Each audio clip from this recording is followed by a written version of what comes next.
Yeah, do what what's happening in the House has never been done before regarding impeaching of a president. You have two committees involved, not one. The president is not entitled to right to counsel the Intel Committee. I've never known an impeachment process to go through the Intel Committee. The president's lawyers are not going to be able to participate, and the minority Republicans are not going to be allowed to call witnesses unless Schiff agrees. I supported Mueller's investigation. I actually introduced legislation to make sure he could not be fired except for cause, because I know Bob Mueller and I trusted what he was doing would be fair. And I don't trust this process in the House. It's motivated by sore losers. There is no basic due process attached to it. I had 50 U.S. senators sign on to my resolution calling out the House for having an unfair process. That was before the resolution was passed yesterday. And what I see in the House is grossly unfair, completely different than anything's ever been done before. And it's always something different for Trump. And as to the substance of the allegation, impeachment based on the phone call between the President Trump and the President of Ukraine is going nowhere in the Senate. I find nothing wrong with that phone call. If it makes it over to the Senate, will you still move to an early dismissal vote? If it's based on the phone call, absolutely. I just think it's a waste of our time. I've done everything but take an ad out in the paper that if you're going to impeach the President based on this phone call, you're wasting your time. Yes, sir. Senator, will the impeachment resolution, when it is sent from the House to the Senate, go to the Judiciary Committee? No, I think Senator McConnell will, it comes to the floor, I think. We've done this, I was involved in one, I was a prosecutor in the first one, and the Senate would pass a resolution basically setting out the procedures for the trial. There's no real script here, but I'm just trying to say as loudly as I can, I gave Mueller the space to look at all things Trump. 2 years, $25 million, no collusion between the Trump campaign and the Russians, and no prosecution of anything. So you may not like what the president did in the Mueller investigation, but there was no crime there, there was no impeachable offense. What I see here is just a continuation of an effort to destroy the Trump presidency. And if you impeach this president based on this phone call, you're wasting the country's time, you're dividing the country unnecessarily. I don't think there's one Republican vote in the U.S. Senate for impeachment based on this phone call. There was nothing wrong with the phone call, no quid pro quo.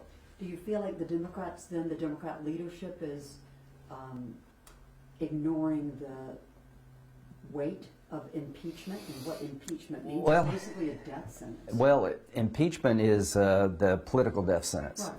So when we impeached President Clinton, he actually did something wrong. He lost his law license and was fined by the court. Obviously, President Nixon did something wrong. I wish every American would look at the phone call. That's, to me, if that's the impeachable offense, we're not going to have any presidents anymore. And what I worry about with the process, this is dangerous to the presidency.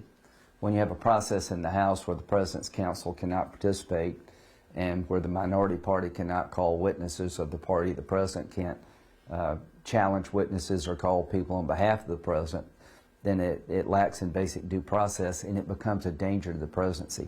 They're impeaching this man based on closed-door testimony that the public can't witness for themselves, and they're selectively leaking information to lower his standing with the public. And I think that is a danger to the presidency, and I hope they will stop it. This new procedure is just woefully inadequate. It's a slight majority, but the majority of Americans approve the inquiry. What would you like to say about that? I would say to the majority of Americans, put yourself in President Trump's position. You're accused of something. You don't know who your accuser is. You don't have the right to confront your accuser. You can't call witnesses on your behalf, and everything's being done behind closed doors. You couldn't get a parking ticket based on this. I'm surprised it's just at 50%, because the way they've done it is selectively leak isolated information, damaging to the president, keeping back other information favorable to the president, all behind closed doors. I think it's going to blow up the Democrats' face. You know, we got one congressman from Charleston, Joe Cunningham's a fine fellow, but he seems to be okay with this process. He seems to be okay with moving forward with a process where the Intel Committee can have behind closed doors witness interviews and the President's counsel can't participate, and the minority in the Intel Committee cannot call witnesses unless Schiff agrees. I find this process inadequate for a parking ticket, much less impeaching the President of the United States. Let's walk it through. Can we? It's kind of unclear even to us Yeah. every morning in the newsroom. We start out with, what does this mean? What does this mean? Okay. Walk our viewers and Okay. readers and listeners through that. This is not the beginning of impeachment. This is opening an inquiry. Great to impeachment, question. Correct? I really don't know how to describe this other than in 1998 in October, the House voted to open up an inquiry of President Clinton regarding his misconduct, an impeachment inquiry. We got 33 Democrats, I think. What happened then, you had Ken Starr, who worked on the investigation for 5 years, outside of politics. He came to the Judiciary Committee and gave us his findings. The President's Counsel was allowed to participate. He had 11 recommendations. The Judiciary Committee took up 4. Eventually, the House voted on 2 articles of impeachment based on the Ken Starr report, which was done outside of politics. He was a special counsel, spent 5 years, and the President's lawyer, Clinton's lawyer, was allowed to participate and call witnesses on his behalf. None of that exists here. What we have is a process being driven by the House Democrats. This is not outside independent. This is a bunch of partisan people who don't recognize it, refuse to recognize that President Trump won, and constantly going after him, doing it behind closed doors without the ability of President Trump to confront the witnesses against him. The whistleblower. Who is this person? You can't get a parking ticket based on an anonymous accusation. It's one thing to have a whistleblower statute to allow people to expose government corruption. It's another thing to impeach the President of the United States based on an anonymous complaint. Who is this person? What bias do they have, if any? So this vote yesterday was directly a result of my resolution. Nancy Pelosi would not have had a vote yesterday if it were not for the resolution I was able to get up and 50 Republicans sign on to. The resolution that I introduced with Senator McConnell had 50 Republican senators saying that the process in the House was unfair, vastly different than what happened with Clinton and what happened with Nixon. And as a result of that pressure, they had a vote yesterday and they came up with a new process. To me, that's no better at all. So I want people to understand the only reason they voted in the House yesterday is because what I was able to do with my Senate Republican colleagues. Now, where do we go from here? It's still not a formal impeachment inquiry. The President's not allowed to have counsel to attend the hearings on his behalf. How would you like to be accused of something? You couldn't have a lawyer represent you. And the people who are sympathetic to the President's cause, sympathetic to his cause, can't call witnesses unless Schiff agrees. None of that existed in the Clinton case. So I think this is a duct tape political job.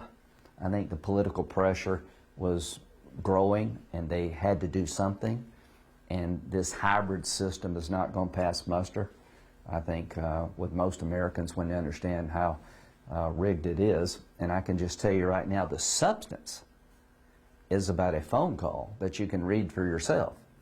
You know, the colonel who testified, God bless him, he's a great American. I'll make my own mind up about the phone call. I don't care if you have 1 million people listening on the phone call. I'll make my own mind up. I've made my mind up about the phone call. The President did nothing wrong. Why we're doing this, I really don't know, because it's going nowhere in the Senate. Well, the Democrats talked about impeachment really last November when they knew that they took control of the House. Well, We got nothing from the Mueller investigation, and this is July, based on a July phone call. yeah. So, but they were talking about impeachment in November, and what they're impeaching them, what they're Right. hoping to impeach him on is based on something that happened in July. Well, there's a couple things here. Number one, the process they're using to impeach the President is a threat to the presidency. If the House in the future can have closed doors proceedings and selectively leak information detrimental to future presidents, then that's the way to destroy the presidency without basic due process. So that really bothers me. Number two, after Mueller, I thought we would move on. I was hoping we would move on. And I got a lot of grief, crap for lack of a better word, about supporting the idea that Mueller should not be fired until his job is done. I know Bob Mueller. I've known him for years. I thought he would be fair. I think he was fair. And the bottom line is it seems to never end. This process in the House is not fair. It's being driven by people who are sore losers. It seems to me they're coming off as people who just can't accept that Trump won and will do everything they can to hurt him so he doesn't win again. Every day we talk about this, we're not talking about a $52 trillion Medicare for All plan. Every day we're talking about this, we're not talking about the agenda of the other side and the accomplishments of the president. I think this is motivated by Democrats to try to get an advantage in 2020. It's not based on any violation of law that I'm familiar with, and I hope it backfires on him. Again, I tried to give Mueller the space he needed to do his job. He did it. I thought this was over, Jane. It's never going to end. We're a year out from the election. My advice to my Democratic colleagues, beat Trump at the ballot box. Take your ideas and compare them to his. If you don't like the way he conducts himself, take it to the voters. Don't come up with some system that's basically un-American, devoid of due process, that puts the whole presidency at risk. This is such a sham proceeding and, quite frankly, dangerous. I want to bring up gun control. Yeah. So Trump has now abandoned his proposed ideas to curb gun violence. Yeah. After saying he would following recent mass shootings. I don't know if it's been abandoned, but I'd recommend to the president, as you try to defend yourself against this process, don't forget that you're still president. I don't think you will. Baghdadi is dead. Clearly, that president can do two things at once. That raid that killed Baghdadi was a gutsy call, and I gave President Obama a lot of credit. Going into Pakistan to kill bin Laden was a gutsy call, and our military performed well on both occasions, and I think both presidents need to be complimented for making a hard decision. So my point is that the president is still focused on his job, but I'd like to do something on prescription drugs. There's bipartisan bills coming out of Judiciary and the Finance Committee that should be on the floor of the Senate, and we should be taking up prescription drug reform. I'd like to do something on gun violence, and I would encourage the president not to give up on this. I've got legislation with Senator Blumenthal from Connecticut that would create a grant program for red flag situations, for states that have red flag laws, with plenty of due process. Nobody's going to come and take your gun away because they don't like you, but there are circumstances out there, like in Florida, where the cops visited the Cruz shooter, the shooter in Florida, Parkland, 40 times, and nothing happened. They got an FBI hotline tip, and nothing happened. So now they have the tools in Florida to do something about people who are mentally unstable before they kill a bunch of people. So in Ohio, a guy had a rape list of women he wanted to rape and guys he wanted to kill, and they shut the school down because he was so unhinged. We need to deal with circumstances like that, and my proposal is a grant program to help states with these laws to hire mental health professionals. Background checks. I think we can, if you make a commercial purchase at a gun show, go through the background check. If you buy a gun over the internet, go through the background check. So you got prescription drug reform, you got things you can do on guns, and the USMCA, a new deal to replace NAFTA. There's so much we can and should be doing. And every day we deal with this phony baloney impeachment of President Trump is a day less than we have to come together as a country and fix our common problems. But when it comes to the president, can you speculate as to why the reversal? I don't know if he's made a reversal. I mean, they're still, I think they're in a good spot with the Blumenthal Graham grant proposal. They're looking at some changes to the background check. I don't know exactly where they're at, but be honest with you, there's no oxygen in the room right now. It's pretty hard to sit down with people in the House when they're going through this impeachment charade. And I'm hoping this will soon pass. And I told the president, you know, you're just going to have to focus on the needs of the country. And President Clinton, to his credit, when he was impeached by us, and clearly most people thought we went too far and we paid a price at the ballot box, he was able still to govern the country. And I would encourage President Trump to challenge Democrats to work with him on things like gun reform. On this issue, do you think that he's concerned about splintering the base? I think you have to be concerned about due process. People who own guns like myself, I have an AR-15, and I feel very comfortable with the idea that these laws are tailored with plenty of due process. A judge has to approve the suspension of gun rights. But if we don't give cops the tools to deal with people who are clearly unstable, then we put all of us at risk.